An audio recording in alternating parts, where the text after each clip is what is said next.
Okay, so the other day I posted a video of goth stuff, baby stuff, and now I'm going to be making a pagan one. Sorry, I can't really see where the camera is. A pagan thing. And first we're going to do how to set up a child's altar. If you have a family altar, that's great. It's a nice thing to have, whether you keep it up all year round or just bring it out seasonally. However, if you are a pagan or Wiccan parent, you may want to go ahead and let your kids have their very own altar. After all, an altar is a place where we keep things that are sacred to us. And but what is sacred to a child and what's sacred to an adult can be two different things. That is why it is a great idea to encourage your kids to have an altar of their own in their bedrooms.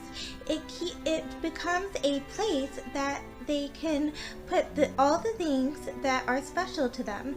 If you don't have a room for dedicated pieces of furniture to use as an altar, you can use windows or a smart shelf specifically for that purpose.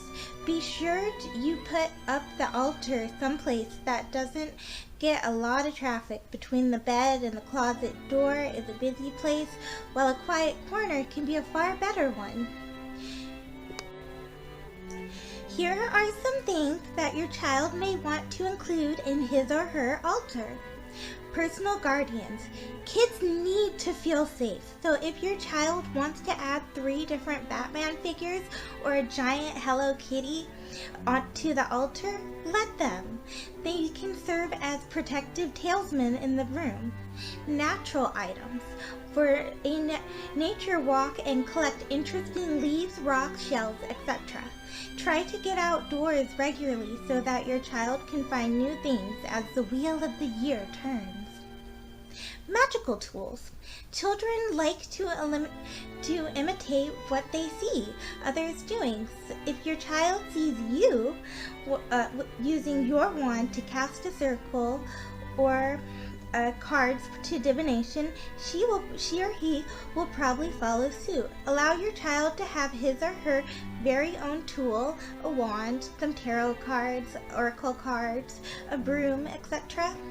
You can substitute a toy or a plastic knife for athame. Journal or a black book of shadows. Young children are capable of journaling, and older children may wish to create his or her own book of shadows. Help your child select a notebook to use, and then offer ideas and promote them to write about some things. If you could change.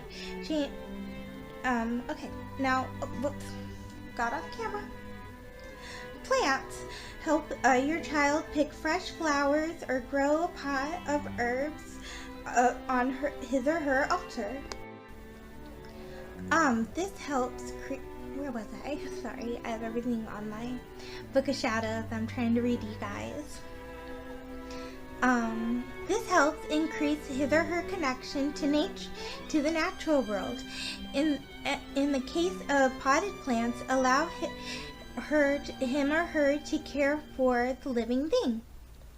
Family photos. If your path is one which you dedicate time and energy to honoring family and ancestors, have your child include on his or her altar. It may oh, did I skip a line? Oh wait, living room. Okay, so no-brainer safety tips for your child's altar. So do not let young children have candle or incense on their altar. Instead of metal athames, knives, use plastic knives. And if you have plants on the altar, make sure they're not toxic to pets or people.